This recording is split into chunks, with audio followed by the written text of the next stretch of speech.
Le téléphone vibra au milieu d'un tableau de chiffres et de cartes colorées. Sur l'écran, une vidéoconférence internationale continuait, comme si le monde ne devait pas s'arrêter. Visage poli, voix mesurée, la litanie des indicateurs de marché. Ricardo Almeida avait l'œil sur une courbe quand la vibration devint une onde qui traversa son corps. Il jeta un regard, pensa d'abord à une alerte de trading. Puis il vit, dans la petite vignette à l'angle de son écran, l'image floue d'une main d'enfant serrant un combiné. Une voix venait de l'autre bout du fil.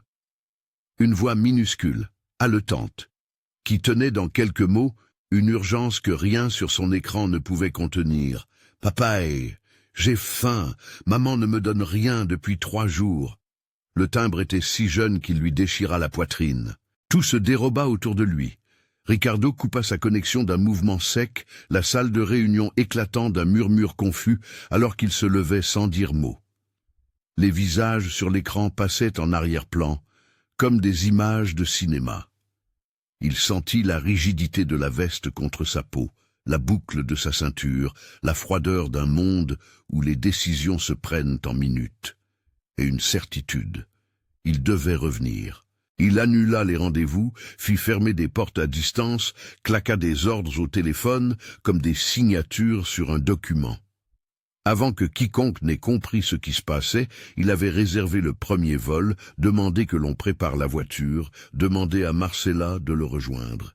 Il partit sans bagage, de plus qu'une rage contenue et un besoin presque animal de prendre sa fille dans ses bras. Le voyage fut un flou de lumière et d'altitude. Ricardo revit en mouvement des scènes banales. Isabella qui soufflait ses 4 dernières bougies, sa petite main qui traînait dans la farine pendant une matinée de gâteau, son ours en peluche déjà râpé par tant de câlins. Des images qu'il avait accompagnées jusqu'alors comme des trophées privés. Il se maudit pour chaque réunion acceptée, chaque dîner d'affaires qui avait éloigné sa présence. La culpabilité était un moteur aussi puissant que la colère. La maison était intacte, trop parfaite pour la nuit. Les couloirs reflétaient la lumière tamisée des lampes, les tableaux semblaient peindre une vie sans fissure.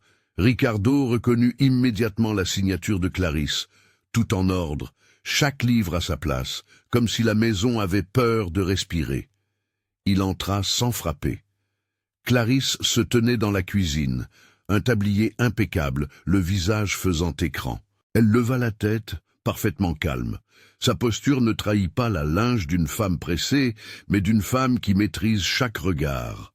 Isabella gisait sur un canapé, petite montagne de pyjama froissé, les joues creusées d'une fatigue qui n'appartenait pas aux 7 ans.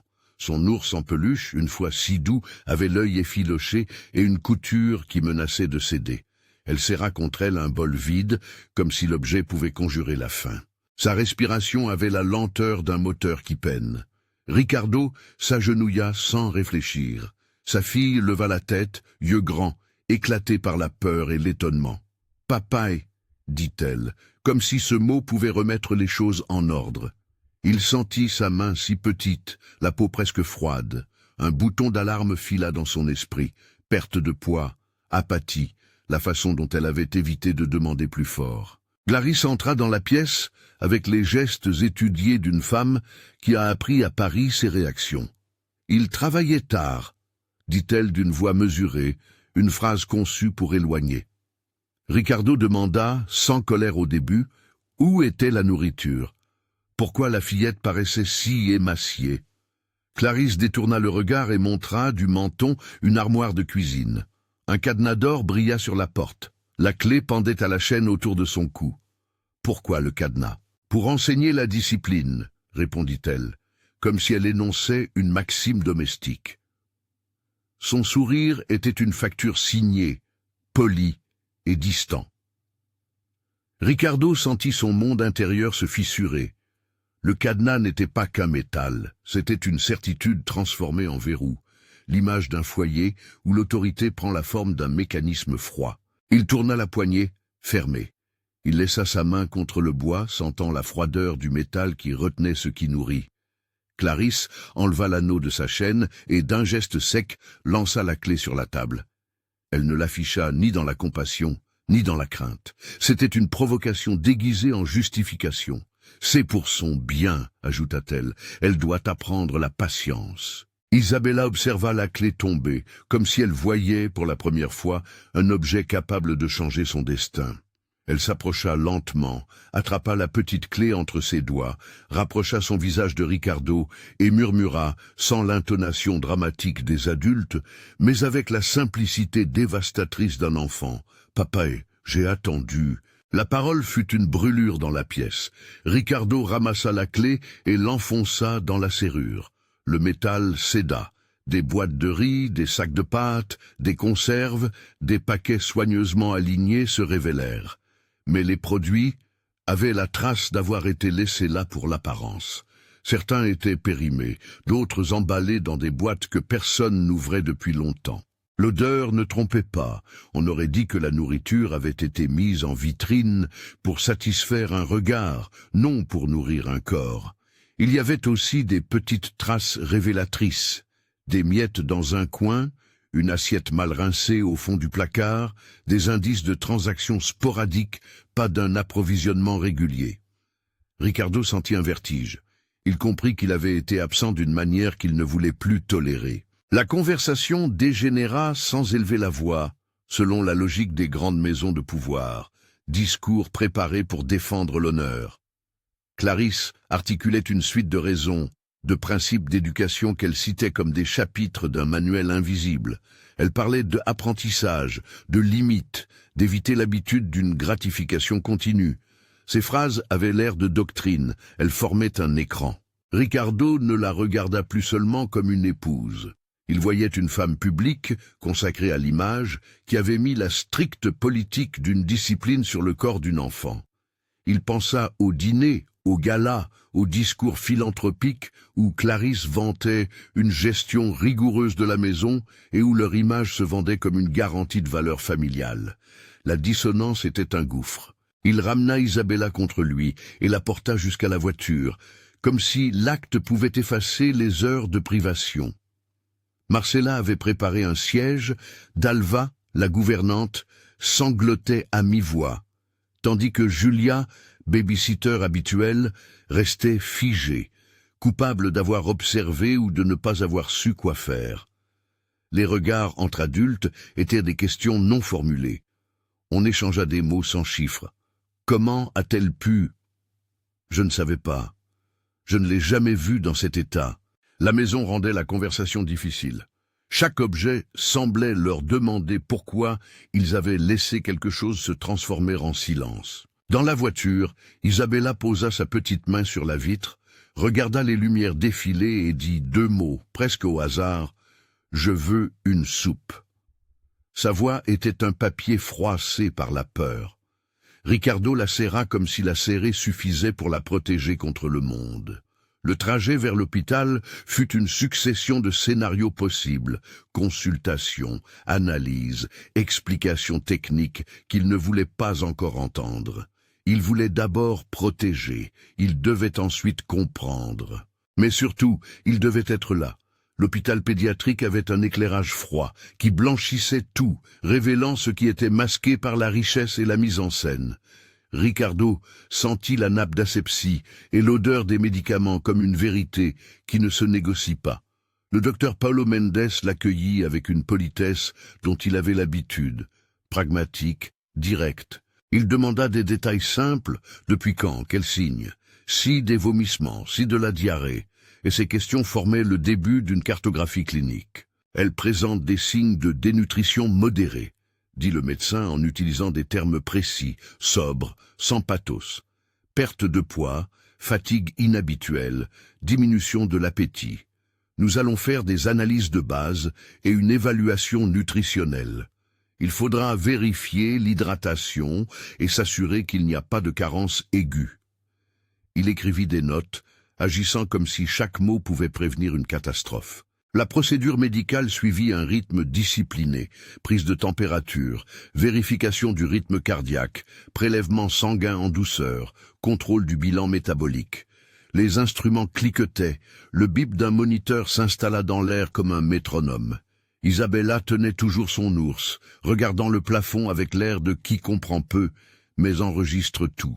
Fernanda Costa, assistante sociale du conseil tutélaire, arriva avec la gravité de ceux qui savent que leur rôle est de veiller sur un ordre juridique de protection. Elle expliqua, en termes clairs mais humains, que certains signes obligeaient l'hôpital à signaler au conseil.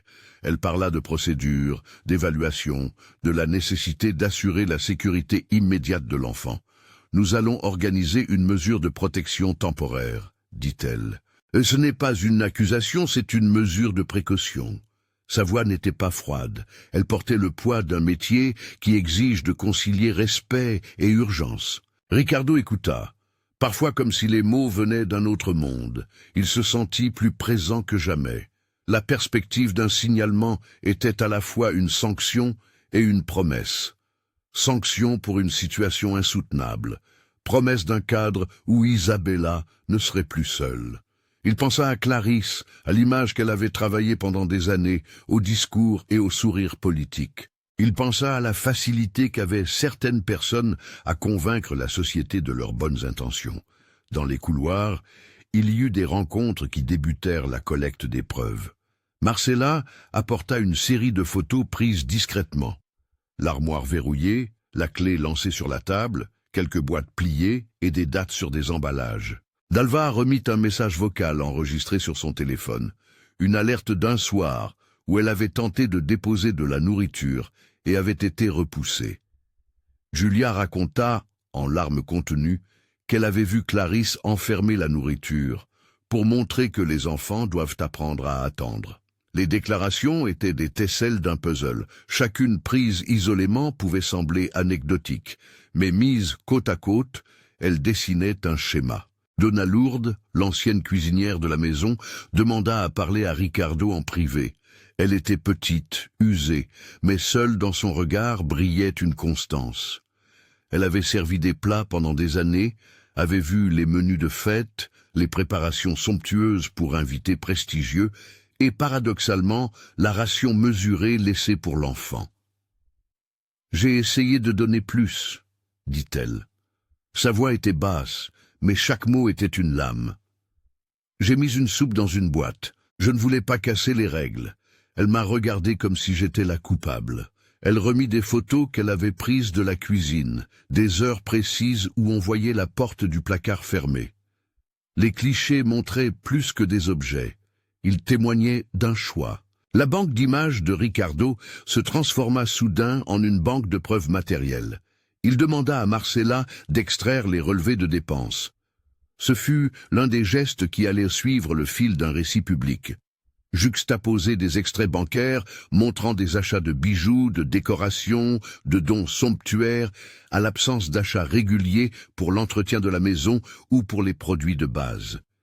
C'était une image qui parlait d'un déséquilibre, dépenses d'apparat et désert domestique. Au chevet d'Isabella, le docteur Paolo remit un premier rapport. Il utilisa des mots mesurés, déshydratation légère, signe de carence nutritionnelle, probablement lié à un apport alimentaire insuffisant sur plusieurs jours. Il nota également l'état émotionnel, repli sur soi, irritabilité, sommeil perturbé, conséquences prévisibles de privation prolongée. Il insista sur la nécessité d'un suivi psychologique et d'un cadre stable. La priorité immédiate est la restauration des apports et la surveillance, dit-il. Ensuite, il faudra aborder les aspects éducatifs et relationnels. Ces recommandations furent consignées, formelles, et la logique médicale se transforma en document qui, bientôt, prendrait poids devant d'autres autorités. Fernanda expliqua comment le conseil tutélaire procédait. Visite du domicile, entretien avec la famille, évaluation des risques, et, si nécessaire, proposition de mesures temporaires de protection. Elle demanda la coopération de Ricardo pour limiter la présence de Clarisse auprès d'Isabella durant la période d'évaluation. Ricardo, sans hésiter, acquiesça. Il voulait être le paratonnerre, le rempart. Il désirait que sa fille sache qu'il était là pour elle. Avant de quitter l'hôpital, une dernière séquence le frappa par sa simplicité. Isabella demanda un verre d'eau, puis une soupe chaude. Quand la soupe arriva, Elle la prit une cuillère à la fois, comme si chaque bouchée réapprenait son corps à accepter la nourriture. Son ours en peluche se trouvait à côté d'elle, mais elle ne le serrait plus comme un refuge. Elle le caressa du bout des doigts, regardant parfois Ricardo pour vérifier s'il restait. La nuit suivante, Ricardo dormit à l'hôpital sur une chaise raide, veillant sur une respiration désormais plus régulière. Il pensa au geste de Clarisse jetant la clé, un acte qui avait la légèreté d'un mouvement, mais qui révélait une philosophie. Il s'interrogea sur les années où la distance entre eux s'était installée, sur les silences légitimés par le prestige, sur la manière dont une façade sociale avait pu masquer une logique de contrôle jusque dans la moindre assiette. Le lendemain matin, il prit des décisions concrètes. Il contacta Dra Helena Ribeiro, une avocate spécialisée en droit de la famille, la décrivant en quelques mots comme une professionnelle qui avait l'habitude de naviguer entre urgence et procédure. Elle lui parla avec la froideur rassurante de la stratégie, préparer des documents, faire une demande de mesures provisoires, assurer la sécurité de la fillette et surtout protéger les témoins. Donna Lourdes, Dalva, Julia, qui seraient invités à témoigner. Ricardo sentit la précision de ses gestes comme un exercice d'équilibre entre le public et le privé. À l'extérieur de l'hôpital, dans l'air frais du petit matin, il prit son téléphone et composa un numéro qu'il espérait ne pas devoir utiliser. Celui de Pedro Carneiro, un journaliste d'investigation qui avait, quelques années auparavant, publié des reportages sur des réseaux de pouvoir et d'impunité. Il hésita, conscient de la portée d'un tel contact. Il se battait pour sa fille, pas pour exposer sa femme. Mais il savait aussi que l'image sociale de Clarisse pouvait être une arme contre la vérité. Il chuchota une demande mesurée. « Nous avons besoin de garder la situation confidentielle, pour l'instant. Mais j'aurai besoin d'aide pour protéger certaines voix. » Pendant ce temps, Clarisse se retira dans une autre pièce de la maison et dans le calme orchestré de sa coiffure parfaite, elle commença à tisser une défense. Son avocat, Dr Marcelo Santos, fut contacté. On prépara des déclarations, des explications raisonnées, des discours calibrés pour préserver l'image. Clarisse n'usa pas d'insultes. Elle préféra le levier de la gestion de l'opinion, dire qu'elle faisait ce qu'elle jugeait éducatif, dénoncer une réaction excessive, parler d'éducation moderne. C'était une stratégie de dilution, transformer un fait précis en un débat d'idées. Mais cela n'effaçait pas ce qui s'était produit dans la petite chambre d'hôpital. Les documents médicaux, la sombre photo d'un placard fermé, la clé dorée sur la table, la voix d'une fillette qui disait « J'ai faim ». Tous ces éléments commençaient à s'aligner en tant que preuve. Il y avait des mots-clés que l'on ne pouvait plus ignorer, négligence, privation, protection de l'enfance. Avant qu'une bataille juridique ne s'installe vraiment, avant que les caméras n'envahissent la façade, Ricardo sut qu'il devait faire quelque chose d'autre. Il devait être présent. Il prit la décision qui, peut-être, définirait la suite de sa vie autant que la protection de sa fille. Il annula ses fonctions de patron opérationnel et rendit explicite une nouvelle priorité. La présence quotidienne, l'apprentissage lent des gestes simples, la reconstitution d'une table où l'on mange ensemble. Ce n'était pas un acte symbolique. C'était une mutation. Il savait aussi que la route serait longue et que la guérison ne se ferait pas en un repas. Dans le hall d'entrée de l'hôpital, Fernanda rédigea le signalement officiel au conseil tutélaire. Les mots s'alignèrent, risque pour le développement physique et psychologique de la mineure, nécessité d'une mesure de protection temporaire, évaluation familiale. Ces documents allaient enclencher un processus administratif et judiciaire. Ils n'étaient ni punitifs ni moraux. Ils étaient une procédure mise en place pour protéger un enfant. Isabella, entre-temps, dessina. À travers un crayon gras, ses traits retrouvèrent une logique. Une maison, un soleil, un homme grand tenant la main d'une petite fille. Son dessin était maladroit, innocent, mais il contenait la force d'un futur souhaité. Ricardo le prit et le glissa dans sa poche, comme un talisman qu'il exhiberait dans les pires tempêtes. Le récit commençait à peine à s'organiser en preuves et témoignages. Le terrain devenait concret. Il y aurait des visites à la maison, des tests, des évaluations et des entretiens. Mais il y avait aussi une autre scène, plus intime, qui se mettait en marche. Celle d'un père apprenant à cuisiner une soupe, d'un père apprenant à questionner sans humilier, à être ferme sans être absent. Des petites victoires quotidiennes se préparaient, tandis qu'à l'arrière-plan se dressait la perspective d'une bataille plus visible. Au milieu de cette agitation, il y eut un moment suspendu. Clarisse, à distance, déposa un petit paquet devant la porte d'Isabella, une assiette joliment présentée. Ce geste était double. Il pouvait être une tentative de réconciliation ou un message de contrôle. Isabella regarda la nourriture, puis leva les yeux vers son père. Ricardo prit l'assiette, la posa sur la table et dit doucement « Tu manges quand tu veux ». Sa phrase était simple, mais elle venait avec une promesse silencieuse. Plus jamais la faim ne serait un outil de gestion entre eux. La machine administrative s'ébranlait. Les premières pièces d'un procès futur se mettaient en place, mais la bataille la plus importante, celle de la reconstruction d'une enfance, venait à peine de commencer.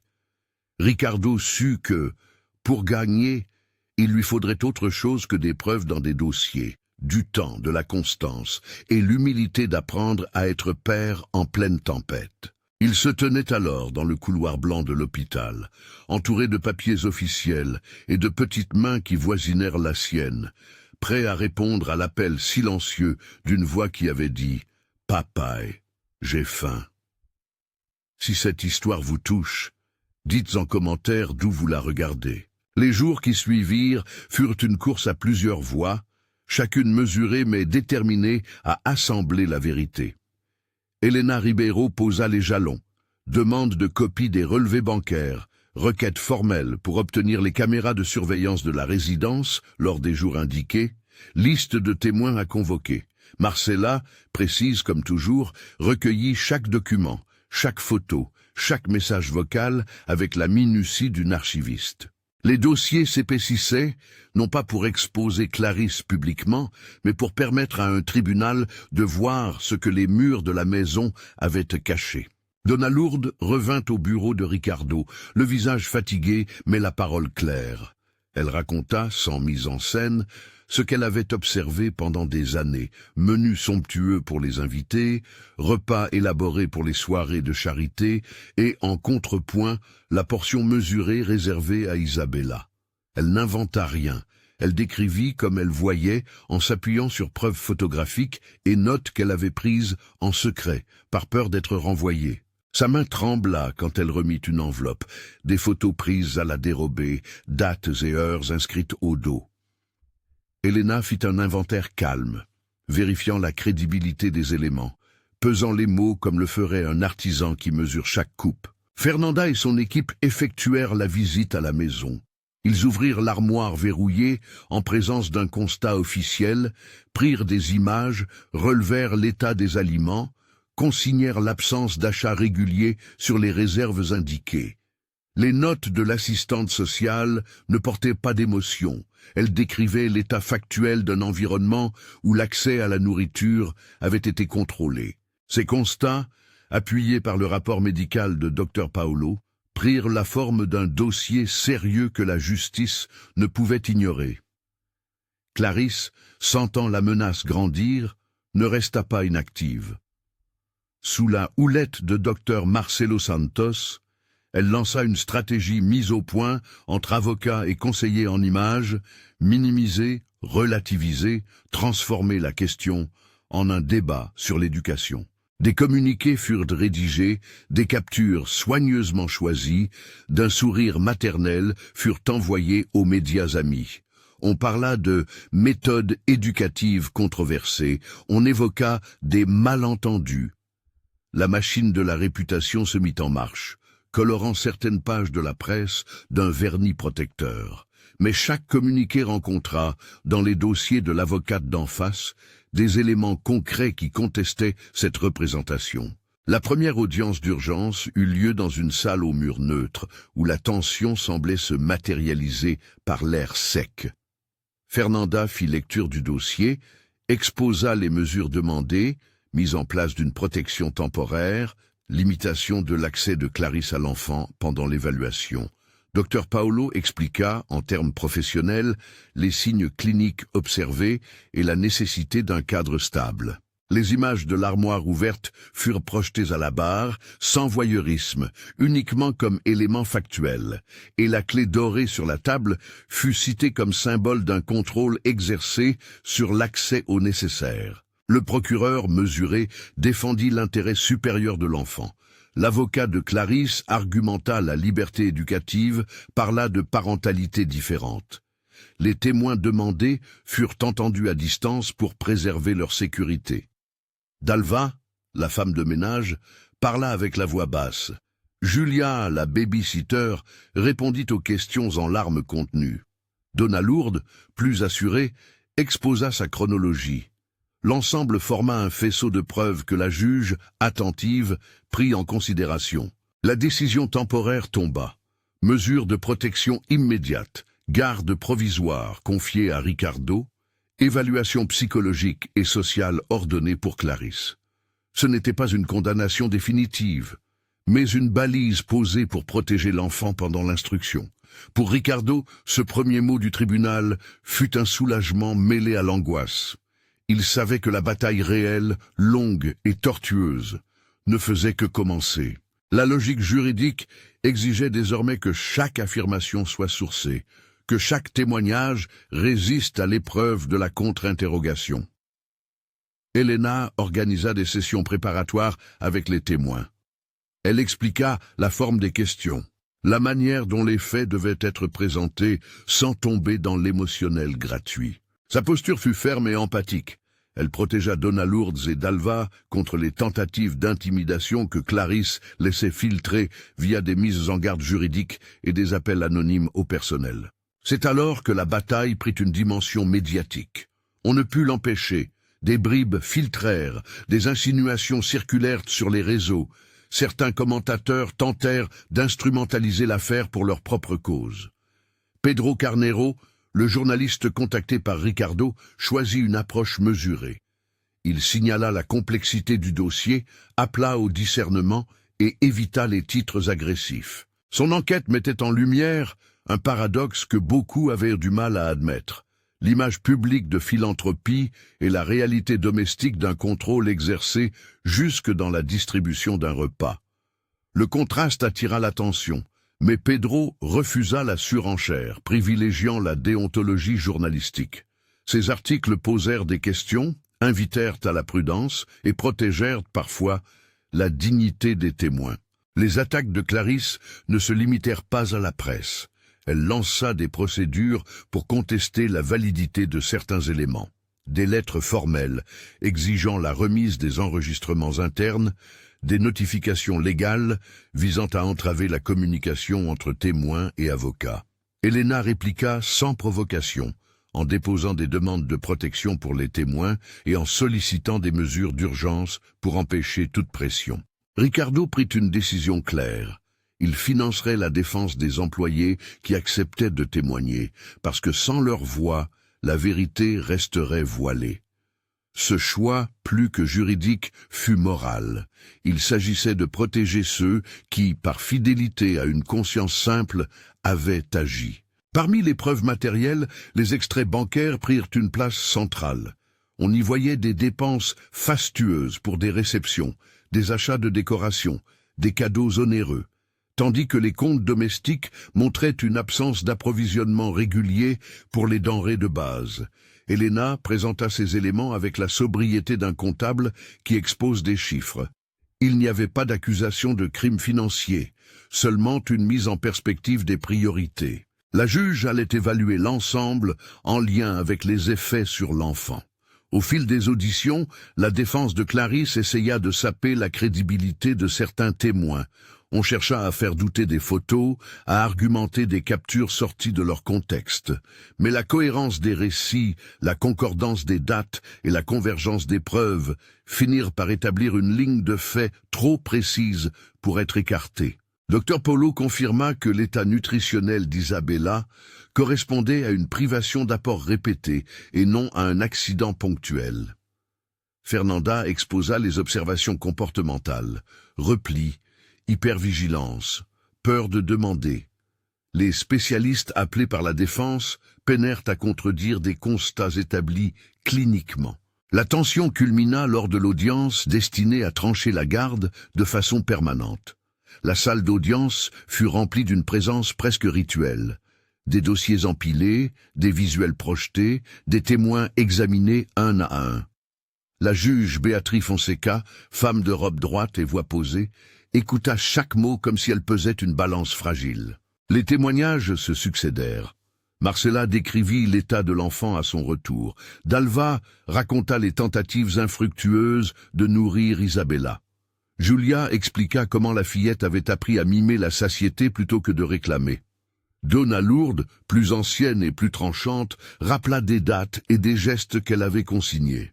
Dr Marcos Andrade, le psychologue pour enfants, appela au respect des délais thérapeutiques. Il décrivit l'impact émotionnel à long terme d'une privation volontaire et souligna la nécessité d'un cadre stable pour le rétablissement. À la barre, Clarisse répondit aux questions avec maîtrise. Sa voix ne trembla pas. Ses arguments cherchaient à décrire une approche éducative qui, selon elle, visait la construction du caractère. Marcelo tenta de montrer que certains passages du dossier ne suffisaient pas à prouver l'intention de nuire. Il parla d'erreurs de jugement, d'excès de zèle dans l'interprétation. Mais lorsqu'on posa la question du cadenas, de la clé jetée, des photos prises clandestinement dans la cuisine, la défense accusa le coup. Il y avait sur la table des gestes concrets que l'on ne pouvait réduire à une simple divergence pédagogique. Les témoins subirent des contre-interrogatoires rudes, parfois mesquins. On chercha à les rendre hésitants, à révéler des contradictions mineures pour semer le doute. Elena resta sereine, guidant ses témoins, rappelant au tribunal l'essentiel. L'intérêt supérieur de l'enfant devait primer sur toute rhétorique. À plusieurs reprises, la salle s'arrêta de respirer lorsque l'avocate posa les questions qui remettaient en cause l'équilibre de vie tout entière. Quand vint le temps des plaidoiries, Elena parla peu mais intensément. Elle ne brandit pas le catalogue des mots, elle présenta une vision de soin, une enfant qui avait besoin d'un environnement sûr, d'un adulte présent et stable, d'un suivi médical et psychologique adapté.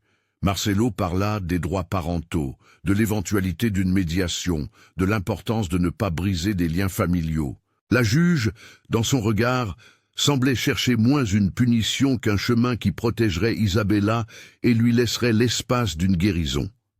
Le jugement proclama la garde exclusive à Ricardo et ordonna des mesures de protection précises.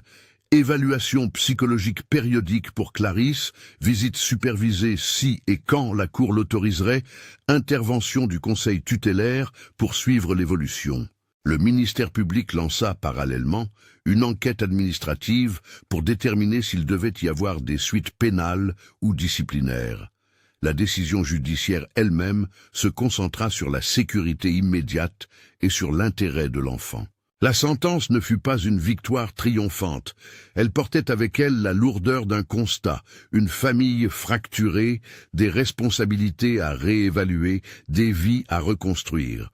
Ricardo sentit une lassitude profonde, mêlée à la délivrance.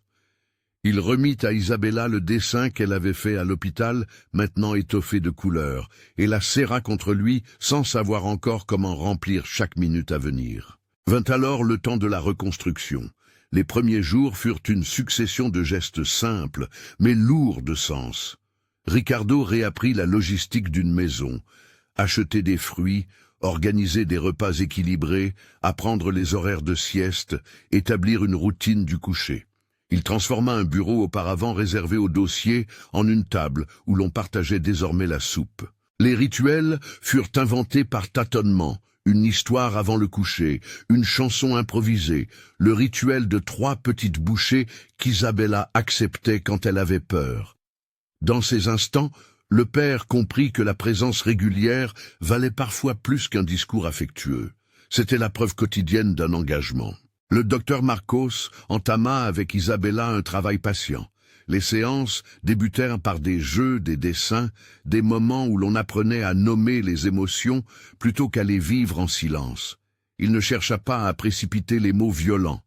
Il proposa des outils, dessiner une maison où chaque pièce correspondait à une émotion, jouer à des scènes où l'on apprenait à dire « j'ai faim » et recevoir une réponse immédiate et rassurante. Les progrès furent lents, parfois invisibles, mais réguliers. Un sourire qui s'étire plus longtemps, un sommeil qui cesse d'être hanté, une gourmandise retrouvée pour la soupe du mercredi. La nourriture elle-même devint un terrain de réapprentissage. Ricardo, peu habile au début, regarda des vidéos, demanda conseil à des nutritionnistes recommandés par l'hôpital, apprit à faire des repas simples mais riches en calories et en plaisir. Isabella participa parfois, mesurer la farine, remuer une sauce, petit geste qui lui rendait le pouvoir sur son monde. La table prit la signification d'un lieu sûr. On y parlait peu d'abord, puis de plus en plus. Le père institua un moment où chacun racontait quelque chose de sa journée. La première fois, Isabella ne dit qu'un mot, « soupe ». La deuxième fois, elle ajouta un dessin qu'elle avait fait à l'école. Ces petites tâches devinrent des pierres posées sur le chemin de la normalité. Les témoignages des employés de la maison eurent leur utilité bien au-delà du prétoire. Protégés par des mesures contractuelles prises par Ricardo, ils partagèrent leurs craintes, leurs remords, leur volonté désormais de soutenir l'enfant. Certains pleuraient encore la culpabilité d'avoir tué. D'autres, comme Donna Lourdes, retrouvèrent une dignité en ayant osé parler. Ricardo leur rendit hommage en créant un fonds pour aider les employés à recevoir un soutien psychologique si nécessaire. Ce geste fut davantage qu'une réparation financière. Il sut reconnaître la complexité des liens, la fragilité des positions, la nécessité d'empêcher que la peur maintienne le silence. Pendant ce temps, Clarisse suivit les évaluations qui lui avaient été ordonnées. Les rapports de suivi restèrent, pour la plupart, confidentiels à la procédure, mais la Cour demanda que soient présentés des éléments attestant d'une volonté de travailler sur les aspects identifiés, consultation, thérapie, participation à des ateliers éducatifs. La juge préféra une approche qui visait, au-delà de la sanction, la prévention d'un risque futur. La réalité de l'épreuve judiciaire pesait sur Clarisse. Son image publique se mua en un espace d'examen, où chaque mot prononcé devait être calibré. La guerre de l'opinion publique perdit peu à peu sa force. Les titres les plus rageurs s'éteignirent, remplacés par des articles qui traitaient des questions plus larges. Comment repérer la négligence? Quelles ressources pour aider une famille en crise? Quels sont les signes qui doivent alerter un voisin, un enseignant, un médecin? Pedro continua son travail, interviewant des spécialistes, ouvrant la discussion sans sensationnalisme. Ces reportages, prudents et éclairants, contribuèrent à transformer un fait tragique en une conversation sociale nécessaire. Isabella, au fil des semaines, retrouva des traits qu'on lui croyait perdus. Son appétit reprit, son poids augmenta progressivement selon les recommandations des médecins. Elle se remit à courir dans le jardin, à éclater de rire lorsqu'un oiseau s'approchait. Son ours en peluche, recousu par Donna Lourdes, qui avait insisté pour réparer ce symbole, reprit sa place au lit, moins déchiré mais désormais porteur d'une histoire où l'amour se répare aussi par des points de fil. À l'école, la maîtresse, informée par l'équipe éducative et le conseil tutélaire, veilla à un accueil délicat. On adapta les routines pour éviter les situations qui pourraient rappeler à Isabella la peur. Sa classe devint pour elle un lieu où l'on jouait, où l'on tenait la main d'un camarade si la journée avait été lourde. L'équipe enseignante suivit des recommandations pour repérer les signes de stress post-traumatique chez les enfants, contribuant ainsi à un filet de protection plus large. La relation entre Ricardo et son entourage changea. Certains anciens partenaires d'affaires critiquèrent son retrait, d'autres le soutinrent silencieusement. Ce choix de s'éloigner des projecteurs pour être père fut parfois difficile financièrement et socialement, mais il permit un réajustement profond. Il décida que la présence quotidienne serait la mesure de sa réussite désormais. On le vit moins au gala, plus à la cantine de l'école, plus souvent aux réunions pour la thérapie familiale, plus fréquemment en cuisine à apprendre à faire des crêpes. Le processus judiciaire continua de suivre son cours. La juge demanda des bilans réguliers, un suivi psychologique pour Isabella, des évaluations périodiques pour Clarisse. Les parties mirent en œuvre des protocoles, rencontres supervisées, contrôles, rapports d'experts. La Cour ne visait pas à exclure une mère sans recours, mais à garantir que, si elle était réintroduite, ce serait dans un cadre sécurisé, progressif et évalué. Cette posture cherchait à préserver les liens tout en protégeant l'enfant. Un soir d'automne, alors que la maison s'emplissait d'une lumière douce, Ricardo et Isabella dessinèrent côte à côte. Elle plaça sur la feuille un soleil immense, des maisons, et au centre, un trait véhément, 2 figures se tenant la main. Il y écrivit avec des lettres encore hésitantes « Moi et papa heureux ». Il demanda, d'une voix tendre, qui d'autre devrait être sur le dessin.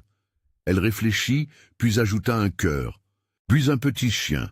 Le dessin, exposé plus tard sur le frigo, devint un repère visible des progrès, un objet simple qui attestait d'une reconstruction lente mais tangible. Les nuits étaient parfois encore hantées par la vigilance. Il y avait des rêves bruyants, des réveils, des mots chuchotés. Mais chaque matin apportait un petit pas. Un bol de céréales pris lentement, une promenade au parc, une séance de dessin chez le psychologue. Le temps, qui semblait avoir été suspendu, reprit son cours dans une cadence nouvelle, faite d'habitudes reprises et d'attentions choisies. Ricardo, pour sa part, apprit la grâce des gestes ordinaires. Il se surprit à apprécier la simplicité d'un moment, préparer une tartine ensemble, trouver sous l'oreiller un dessin oublié, répondre à une question naïve sur pourquoi le ciel est bleu. Ces instants étaient autant de preuves qu'il n'existait pas de raccourci pour réparer une enfance. Il fallait, jour après jour, être là avec constance. La procédure judiciaire, lente et encadrée, finit par amener des conclusions intermédiaires. La garde exclusive fut confirmée sur la base des éléments présentés et des rapports de suivi, tandis que des mesures de protection et d'évaluation pour Clarisse furent maintenues. Le ministère public poursuivit l'enquête administrative, laissant ouverte la possibilité de suite selon l'évolution des éléments. La justice avait tranché pour l'instant, mais le travail humain, celui de la réappropriation d'un sentiment de sécurité, continuait hors des salles, dans la cuisine, au cabinet du psychologue, sur le chemin de l'école. Au terme de plusieurs mois, l'équipe qui suivait Isabella nota des progrès mesurables, prise de poids stable, sommeil plus réparateur, moins de signes d'anxiété dans les interactions sociales. Les dessins, autrefois sombres et fragmentés, témoignaient désormais d'un univers imaginaire plus riche. Maisons entières, jardins, personnages qui sourient. Dr Marcos expliqua à Ricardo que la résilience d'un enfant n'était pas un simple retour à l'état antérieur, mais la construction d'un nouveau récit, nourri par la constance d'adultes fiables. La reconstruction fut aussi collective. Au-delà des gestes paternels, des amis proches se mobilisèrent discrètement. Des repas livrés, des invitations pour des sorties au musée, des moments de normalité offerts à Isabella sans forcer les mots sur ce qui s'était passé. Ces solidarités, petites et discrètes, faisaient partie du nouveau paysage. Une communauté qui entourait une fillette en plein apprentissage du monde. Un après-midi, Ricardo trouva un carnet de dessins d'Isabella. La dernière page était consacrée à une image qui sollicitait son regard avec force. 2 silhouettes, main dans la main, devant une grande maison, et en lettres enfantines, « Moi et papa heureux ». Le dessin était entouré d'étoiles, de petits cœurs, et dans le coin, une soupe dessinée dans une assiette fumante. Ce détail fit sourire Ricardo d'un rire qui contenait tout. la reconnaissance de la fragilité traversée et la gratitude d'avoir retrouvé un chemin. La fin de l'histoire ne fut pas un acte unique, mais une suite de confirmations. Un rapport médical montrant une évolution positive, des séances de thérapie qui prenaient un ton moins urgent, des visites supervisées de Clarisse qui restaient encadrées. La juge, attentive au bilan, reconnut l'effort des uns et des autres, tout en rappelant la nature dynamique de la protection de l'enfance. La vigilance devait rester. Ce qui ressortit, au-delà des décisions juridiques et des bilans cliniques, fut une leçon humaine. La responsabilité n'est pas seulement punition, elle est réparation. Ricardo avait fait le choix d'être présent, d'apprendre, de transformer sa vie en fonction d'un engagement. Les témoins, en parlant, avaient permis à une voix d'enfant d'être entendue. Les professionnels, par leur rapport et leur prudence, avaient permis que la protection devienne effective. Et la fillette, par sa résilience, montra la capacité d'un enfant à reprendre sa place quand un environnement la lui rend. La dernière image qui ferme cette histoire est simple et non tapageuse. C'est celle d'un dessin posé sur la table de la cuisine, accroché par un aimant, moi et papa heureux. Autour, la maison respire autrement. La table porte des traces d'usage, des coups, des taches de peinture, des marques de vie. L'ours en peluche repose sur une chaise, recousue, plus solide qu'avant. Isabella tient la main de son père et marche vers le parc, la tête haute, avec la confiance qui se construit quand un adulte répond présent. Si cette histoire vous a touché et que vous souhaitez aider, informez-vous sur les organisations locales de protection de l'enfance et signalez toute situation de négligence auprès des services compétents. Partager des informations fiables et soutenir les structures d'accompagnement peut faire la différence pour un enfant qui a faim de sécurité.